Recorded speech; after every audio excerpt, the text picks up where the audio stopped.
الحمدللہ رب العالمین۔ رب قدیر و جبار نے اپنے محبوب صلی اللہ تعالی علیہ وسلم کو اولاد سے نوازا، لڑکے بھی عطا فرمائے، اور آقا کریم صلی اللہ علیہ وسلم کو رب قدیر و جبار نے لڑکیاں بھی عطا فرمائی، اور لڑکیاں 4 ہیں۔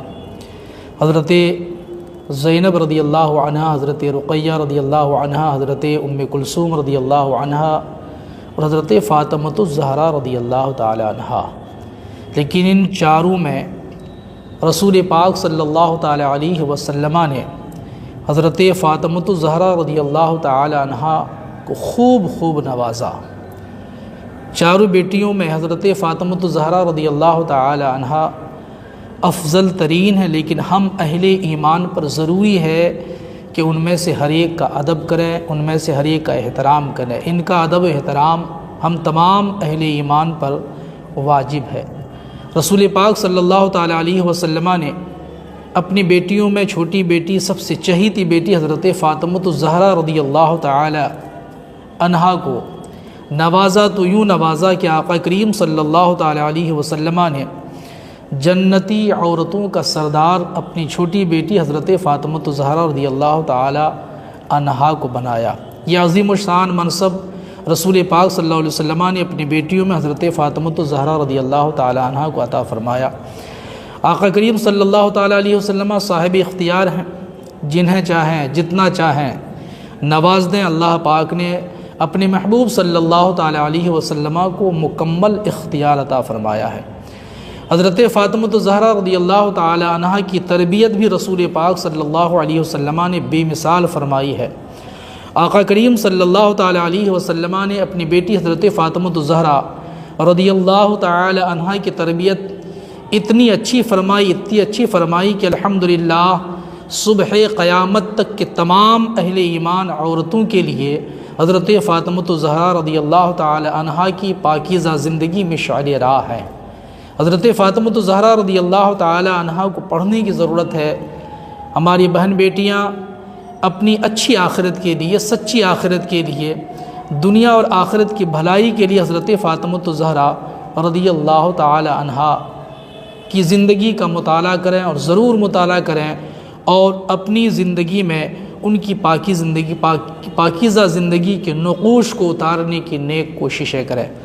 حضرت فاطمۃ الزہرا رضی اللہ تعالی عنہا اور آپ کی اولاد سے رسول پاک صلی اللہ علیہ وسلم اتنی محبت فرمایا کرتے تھے کہ آقا کریم صلی اللہ علیہ وسلم نے صبح قیامت تک کے تمام اہل ایمان کے لیے حضرت فاطمۃ الزہرا اور آپ کی اولاد یعنی حضرت فاطمۃ الزہرا رضی اللہ تعالی عنہا کی اولاد سے محبت کرنے کا حکم عطا فرمایا، اور ضروری قرار دیا ہے کہ ہم اہل ایمان حضرت فاطمۃ الزہرا رضی اللہ تعالی عنہا اور آپ کی اولاد سے محبت کریں جیسی کہ محبت کرنی چاہیے۔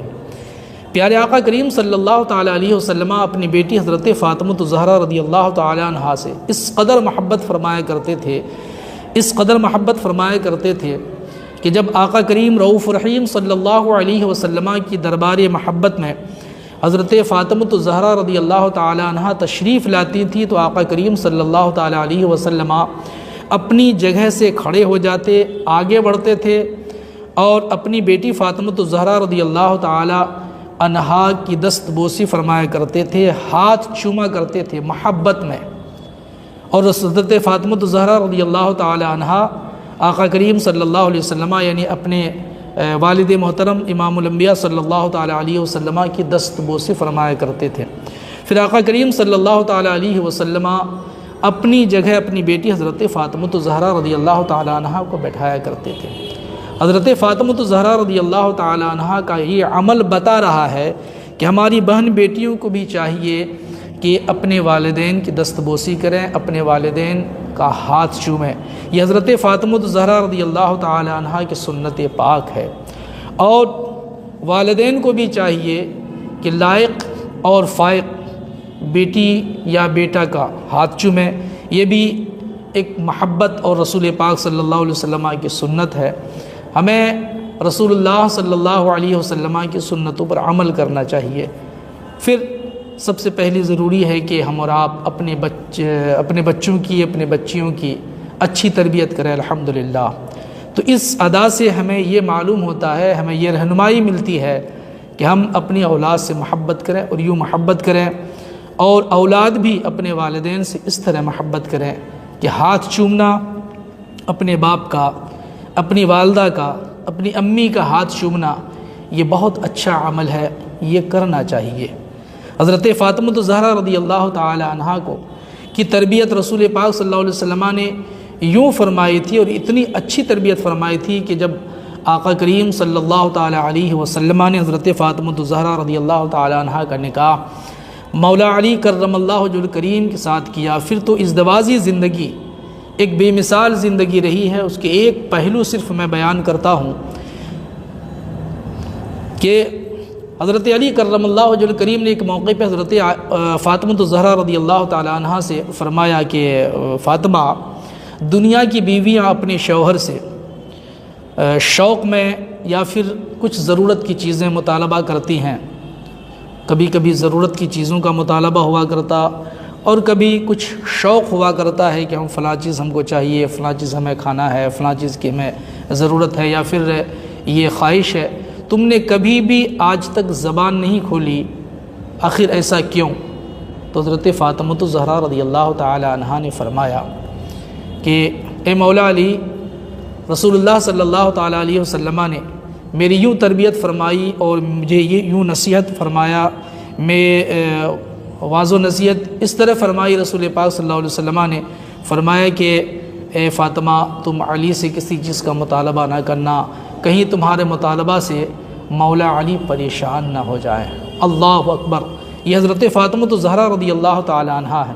حضرت فاطمہ الزہرا رضی اللہ تعالی عنہا کی زندگی کے اس حصے سے ہمیں سبق ملتا ہے، اور ہماری ماں بہن بیٹیوں کو سبق حاصل کرنا چاہیے کہ بیجا مطالبہ شوہر سے کرنا یہ کہیں نہ کہیں شوہر کے لیے بوجھ ہے۔ ہمیشہ ایک بیوی کو اپنے شوہر کے انکم، اپنے شوہر کی آمدنی کا خیال کرنا چاہیے، اور سچائی یہ ہے کہ ہر شوہر اپنی بیوی کا ہر لمحہ خیال رکھتا ہے جو واقعی شوہر ہوا کرتا ہے۔ تو جب ایک شوہر اپنی بیوی کا خیال رکھے تو پھر بیوی کو مطالبے کی ضرورت کیا ہے؟ حضرت فاطمہ الزہرا رضی اللہ تعالی عنہا کی پاکیزہ زندگی کی اس حصے سے ہماری بہن بیٹیاں سبق حاصل کریں، نصیحت حاصل کریں، اور اچھی اور سچی زندگی کی رہنمائی حاصل کرتے ہوئے اس کا ضرور خیال رکھیں کہ ان کے شوہر کی آمدنی کیا ہے، سورس آف انکم کیسا ہے، جیسا ہو ہمیشہ شوہر کا خیال رکھیں۔ یہ حضرت فاطمہ الزہرا رضی اللہ تعالی عنہا کی سنت پاک ہے۔ کہیں ایسا نہ ہو کہ میری بیٹیوں، تمہارے عمل سے، تمہارے مطالبہ سے تمہارے شوہر کو تکلیف پہنچے، ان کا دل دکھے، اگرچہ وہ تم سے بیان نہ کریں، لیکن ان کا دل تمہارے عمل سے دکھنا تمہارے لیے نہایت ہی گھاتک اور نقصان دہ ہے۔ اس کا ضرور خیال رکھیں۔ ہماری بیٹیاں ضرور اس کا خیال رکھیں گی کہ وہ اپنے شوہر کو ہمیشہ راضی رکھیں گی، راضی رکھنے کی نیک کوششیں کریں گی، ان کی خوشی حاصل کرنے کی نیک کوششیں کریں گی۔ اس کا ضرور خیال کریں گی کہ میرے مطالبہ سے کہیں میرے شوہر نامدار، میرے تاجدار کو تکلیف نہ پہنچے۔ حضرت فاطمہ الزہرا رضی اللہ تعالی عنہا الحمدللہ حقوق اللہ کی مکمل ادائیگی کے ساتھ ساتھ حقوق العباد کی ادائیگی، گھر کے تمام تر کاموں کاج اپنے ہاتھوں سے کیا کرتی تھی الحمدللہ۔ مشکیزے کے حوالے سے پانی لانا، پھر گیہوں سے آٹا بنانا، بہت سارے امور خانہ داری گھر کی ذمہ داریاں تھیں جو سب کے سب اپنے ہاتھوں حضرت فاطمہ الزہرا رضی اللہ تعالی عنہا نبھایا کرتی تھی۔ زندگی کے اس پہلو سے ہماری ماں بہن بیٹیوں کو یہ سبق حاصل کرنا چاہیے، درس لینا چاہیے کہ اگر اللہ تعالی نے آپ کو صحت مند بنایا ہے، آپ صحت مند ہے، آپ کا ہاتھ صحت مند ہے، آپ کا پاؤں صحت مند ہے، تو الحمدللہ اپنے ہاتھوں سے گھر کے کام کرنے کی کوشش کریں۔ یہ حضرت فاطمہ الزہرا رضی اللہ تعالی عنہا کی سنت پاک۔ ساتھ ہی ساتھ یہ تمام کچھ کرنے کے باوجود ساتھ حضرت فاطمۃ الزہرا رضی اللہ تعالی عنہ اپنے شوہر نامدار حضرت مولا علی کرم اللہ وجہ الکریم کی خدمت بھی کیا کرتی تھی۔ حضرت فاطمۃ الزہرا رضی اللہ تعالی عنہ کی پاکیزہ زندگی پڑھیں اور اپنی زندگی میں ان پاکیزہ زندگی کے نقوش کو اتارنے کی کوششیں کریں۔ میرے بھائیوں، میری بہن بیٹیوں، اگر تمہیں دنیا اور آخرت کی بھلائی چاہیے تو پھر حضرت فاطمۃ الزہرا رضی اللہ تعالی عنہا کی پیروی کرنی ہوگی۔ ان کی پاکیزہ زندگی پڑھ کر کے اپنی زندگی میں وہ تمام نقوش اتارنے کی نیک کوشش کرنے ہوں گے۔ زبانی جمع خرچ سے حاصل ہونے والا نہیں ہے۔ علامہ اقبال نے کہا ہے کہ عطار ہو، رومی ہو، رازی ہو، غزالی ہو، کچھ ہاتھ نہیں آتا بے آہ سحر گاہی۔ تو ہمیں ان کی پاکیزہ زندگی کو پڑھنا چاہیے اور پڑھ کر عملی جامہ پہنانے کی کوشش کرنا چاہیے انشاءاللہ العزیز، اس نیت کے ساتھ کہ دنیا اور آخرت کی بھلائی ہو، دنیا اور آخرت میں اچھائی ملے، بہتری ملے، تو پھر اس نیت کے ساتھ حضرت فاطمۃ الزہرا رضی اللہ تعالی عنہا کی پاکیزہ زندگی پڑھیں۔ اللہ پاک کی بارگاہ میں دعا پروردگارہ محبوب پاک رحمت للعالمین صلی اللہ تعالی علیہ وسلم کی رافت و رحمت کے صدقے محبوب کی چہیتی بیٹی حضرت فاطمۃ الزہرا رضی اللہ تعالی عنہا کی پاکیزہ زندگی ہمیں ہماری ماں بہن بیٹیوں کو پڑھنے کی توفیق عطا فرما اور اس پر عمل کرنے کی توفیق سعید عطا فرما۔